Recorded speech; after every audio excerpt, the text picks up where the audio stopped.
Welcome back to the deep dive.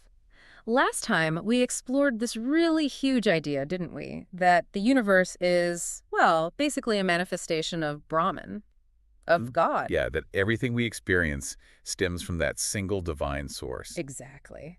So today, we're going to build on that. We're diving into Gita for Joyful Living to look at something maybe, well, counterintuitive. Uh, How our ignorance, our lack of awareness that we're always experiencing God is actually the root cause of our suffering. it's fascinating, isn't it? How this ancient text suggests that just shifting how we see things, how we assign credit, that can change everything about our daily struggles. It really does sound like a game changer. Okay, let's unpack this. The source gives a great example.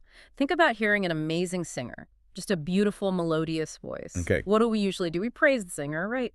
Wow, you're so talented. You must have practiced so hard, that kind of thing. sure, that's the natural reaction. Commend the effort, the skill. But here's the twist. According to this text, that very reaction, that assumption, it's all down to the singer. That's called ignorance. Exactly. Because the teaching here, teaching 87, is that everything that happens in our life is due to the grace of God. Wow. Okay. So yes, the singer puts in effort, Right. obviously.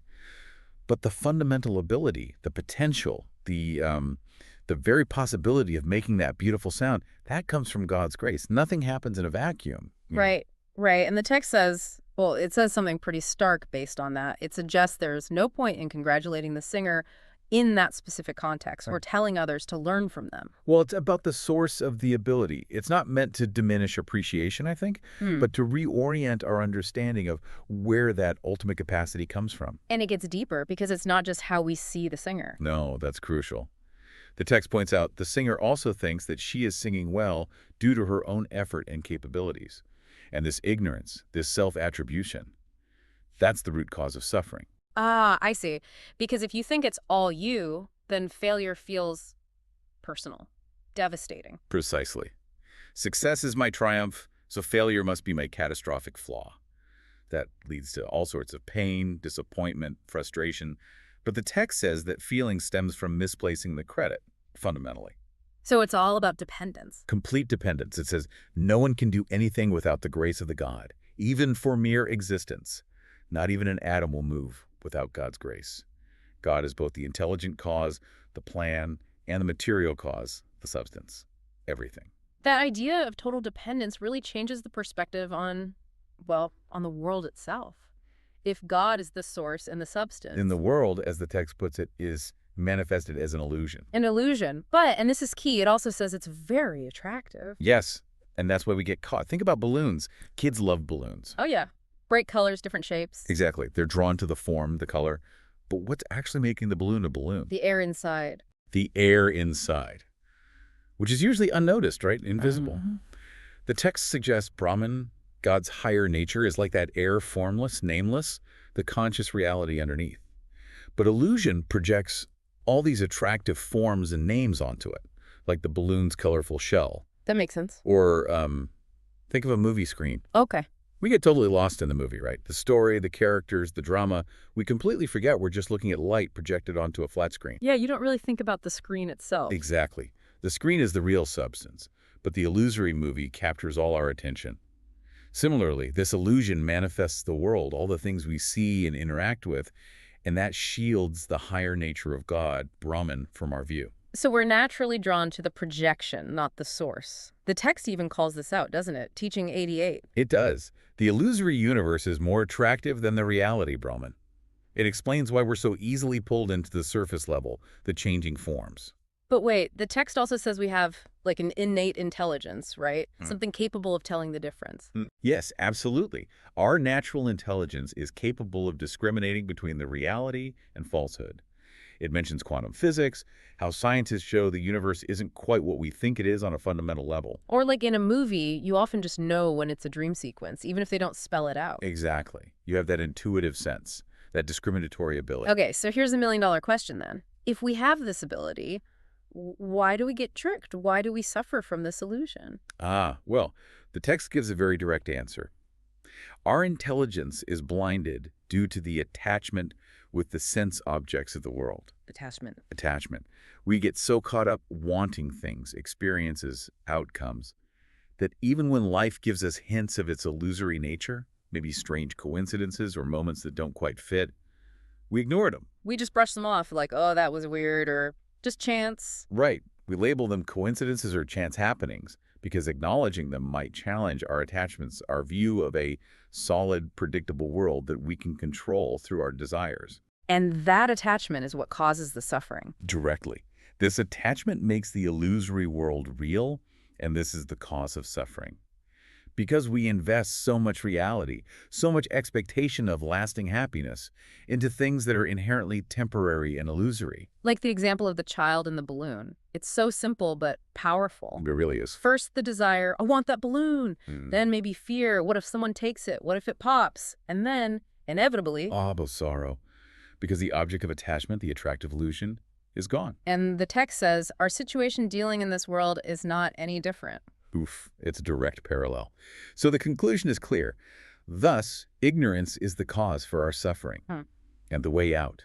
We need to understand the true nature of this illusion. Okay, so how do we do that? How do we understand something that's, well, defined as an illusion? The text helps by breaking down its characteristics. Yeah. There are 8 key points that help us sort of get a handle on it. All right, let's go through them. What's the first one? First, by definition, illusion is that which does not exist, but appears to exist. Yeah. Like that mirage again. Looks real, feels real maybe, but fundamentally isn't there independently. Okay. Doesn't exist but seems to. Got it. Second. Second, it cannot be understood directly. You can't just, analyze it with pure logic and fully grasp it. It's experiential. Right, it's slippery. Third. Third, it rests on a reality Brahman. It has no independent existence, like a shadow needs an object and light. Illusion needs Brahman as its foundation. Makes sense. It needs a screen to project onto. What's fourth? Fourth is interesting. God controls illusion. It's a power God wields. The analogy used is like police around a minister. They're under control, an ornament of power. Okay. But for us living beings, that same illusion acts like a handcuff. It binds us. So ornament for God, handcuff for us. Wow, that's quite a distinction. Okay, fifth characteristic. Fifth, illusion has the power to distort reality and shield it, like a veil or stage magic, hiding what's really going on. And sixth. Sixth, related to that, it has the power to project the world that doesn't ultimately exist.